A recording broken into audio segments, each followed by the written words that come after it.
হয় তুমি আর কিছুদিন হায়াত পাবে, আর নয়তো কবরে চলে যাবে। হয়তো যুবক বৃদ্ধ হবে, হয়তো বৃদ্ধ বাবা আর কিছুদিন হায়াত পাবেন।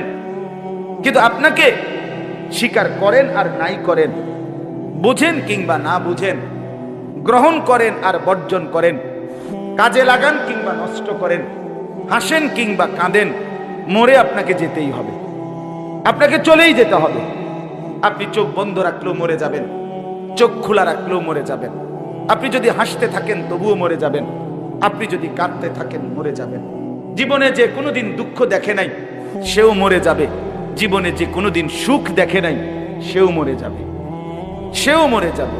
যুবক, তুমি যদি বুঝো তাইলেও হায়াত শেষ হবে, তুমি না বুঝিলেও হায়াত শেষ হবে। কাজে লাগাইলেও হায়াত শেষ হবে, কাজে না লাগাইলেও হায়াত শেষ হবে। আল ওয়াক্তু সাইফুন কাতিউন, ইমাম শাফি রাহমাতুল্লাহ আলাইহি বলছে, সময় হলো কর্তনকারী ধারালো তরবারির মতো, হয় তুমি তাকে কাটবা না সে তোমাকে কাটবে।